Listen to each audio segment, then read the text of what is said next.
Terima kasih sudah mau nonton video ini, tapi jangan lupa teman-teman klik tombol subscribe karena subscribe itu gratis. Dengan subscribe kamu dukung channel ini terus untuk upload video setiap hari. Terima kasih. Assalamualaikum warahmatullahi wabarakatuh. Selamat datang di Kisah Sirah Nabawi Channel. Selamat datang kepada para pecinta sholawat. Di video kali ini kita akan menceritakan tentang kisah seorang pemabuk, Bishr bin Harits, menjadi wali Allah. Hidayah bisa datang kepada siapa saja yang dikehendaki Allah Subhanahu wa Ta'ala, tak terkecuali Bishr bin Harits, seorang pemuda yang gemar minum minuman keras. Bishr bin Harits benar-benar datang. Ia menempati janji seperti yang disampaikan kepada saudara perempuannya, namun kemunculannya terlihat lain. Ia limbung seperti halnya orang yang tengah kebingungan.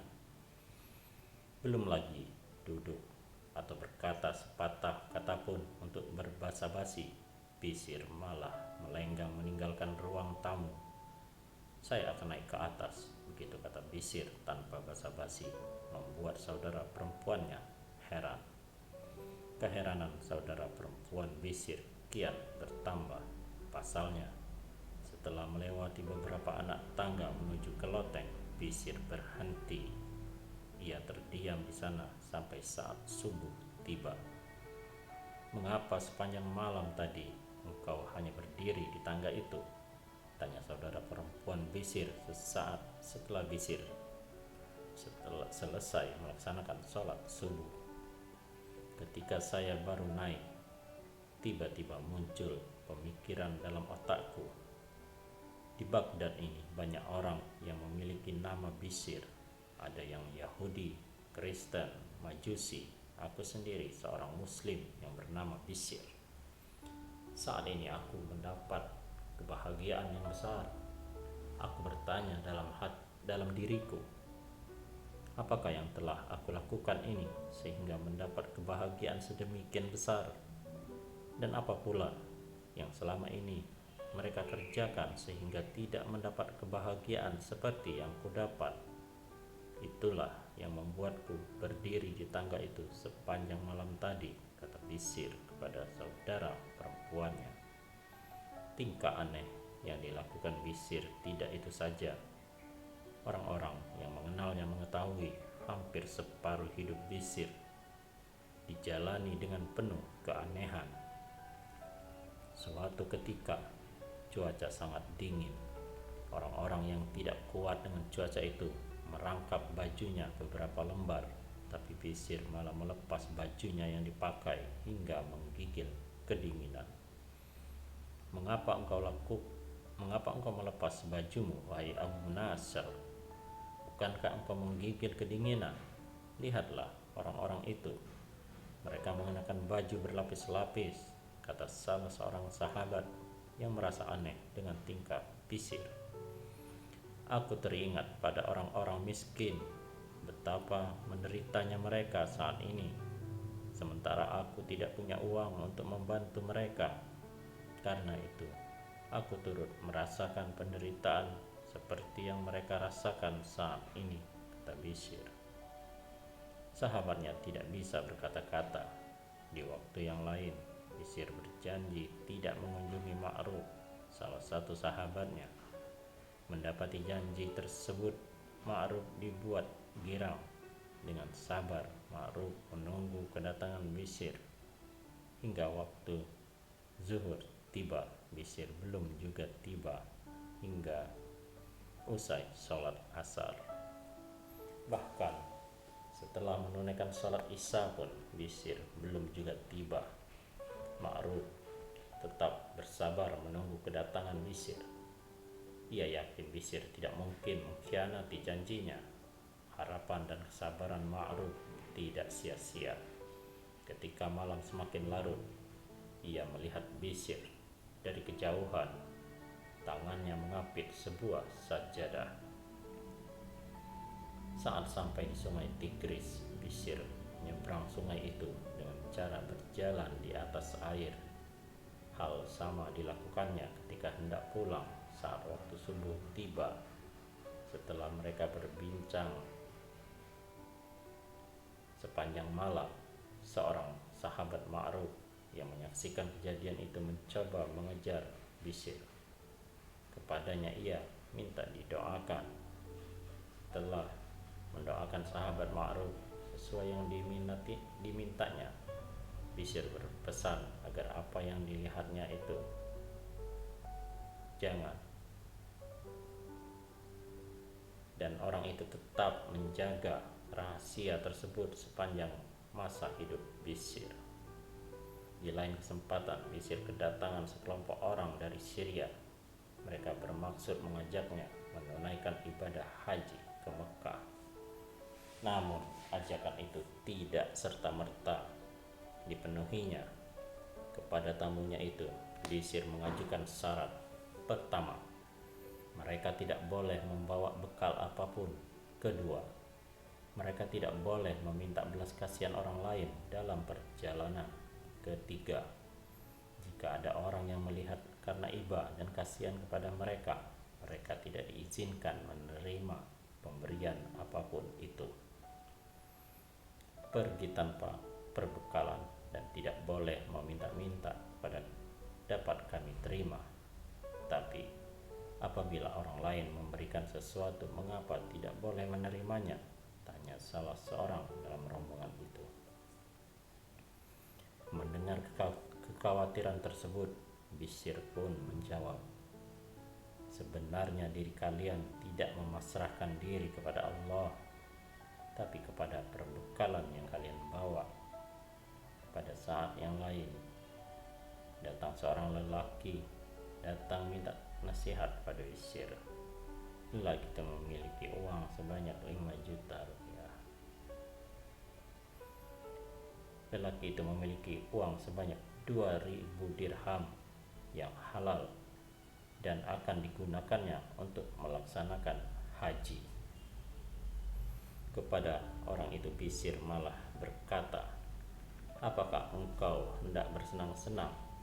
Jika engkau benar-benar bermaksud membuat Allah suka, lunasilah hutang seseorang atau berikan uang itu kepada anak yatim atau kepada orang yang butuh pertolongan. Kelapangan yang diberikan kepada jiwa seorang muslim lebih disukai Allah daripada 1000 kali menunaikan ibadah haji. Mendengar nasihat itu, laki-laki itu menjawab, walau demikian, aku lebih suka jika uang ini kupergunakan untuk menunaikan ibadah haji. Itulah bukti engkau telah memperolehnya dengan cara tidak halal. Maka engkau tidak akan merasa senang sebelum menghabiskannya dengan cara-cara yang tidak benar, kata Bishr. Kemudian, keanehan dan kealiman Bishr tidak terlepas dari pengalaman religius yang pernah dialaminya. Sewaktu muda, Bishr dikenal sebagai seorang pemabuk. Suatu malam, ia berjalan seorang diri dengan sempoyongan karena mabuk dan minuman keras. Di tengah perjalanan, ia menemukan secari kertas bertuliskan kalimat Bismillahirrahmanirrahim. Antara sadar dan tidak, ia lantas membeli minyak mawar yang dipakainya memerciki kertas itu untuk disimpannya. Setelah kejadian itu, di suatu malam, ada seorang ulama yang bermimpi bahwa ia diperintah Allah agar menemui Bishr dengan menyatakan, engkau telah mengharumkan namaku, maka aku pun telah mengharumkan namamu. Engkau telah memuliakan namaku, maka aku pun telah memuliakan dirimu. Engkau telah menyucikan namaku, maka aku pun telah menyucikan dirimu. Dengan kebesaranku, niscaya kuharumkan namamu, baik di dunia maupun di akhirat. Namun, karena ia mengenal Bishr sebagai sosok pemuda berandal, lelaki itu pun langsung melanjutkan tidurnya setelah ia bersuci. Tapi ia menemukan mimpi yang sama hingga 3 kali. Keesokan harinya ia pergi menemui Bishr yang sempat menghindar. Keesokan harinya ia pergi menemui Bishr yang tengah menghadiri pesta minuman keras. Ia ceritakan sebuah pengalaman dan perintah Allah yang mesti dikerjakannya. Sejak itu, atas izin dan perkenan Allah, Bishr langsung berubah. Namanya tidak lagi disebut dalam pesta anggur, apalagi sampai ia datang ke pesta maksiat itu. Kisah yang lain menyebutkan Bishr sempat bertemu Rasulullah SAW dalam tidurnya. Rasulullah mengatakan kepadanya alasan mengapa Allah memilih sebagai hamba yang dimuliakan, karena dia selalu mengikuti sunnah Nabi Shallallahu Alaihi Wasallam, memuliakan orang-orang yang saleh, memberi nasihat yang baik kepada saudara-saudaramu.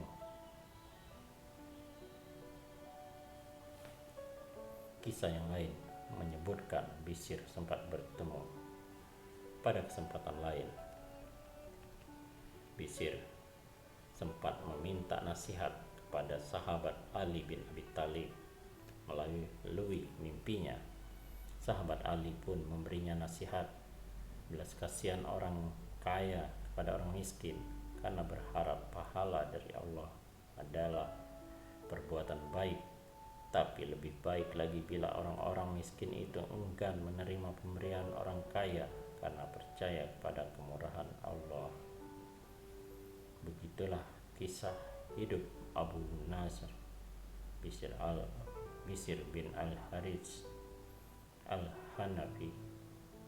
Meski sempat menjadi berandal dan pemabuk semasa mudanya, hamba Allah yang saleh dan kafir ini pun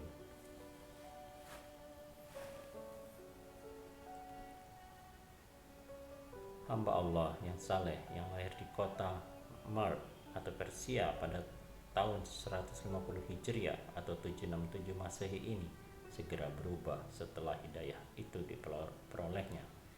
Ia tinggalkan segala kesenangan di dunia, lalu belajar hadis di Baghdad. Ia meninggal pada 227 Hijriah. Karena kesalehannya, Imam Ahmad bin Hanbal, pendiri mazhab Hambali, pun ikut menghormati dan mengaguminya. Demikianlah sekelumit kisah tentang seorang wali yang bernama Bishr bin Harits. Semoga ada manfaatnya. Wallahu a'lam bishawab. Wassalamualaikum warahmatullahi wabarakatuh.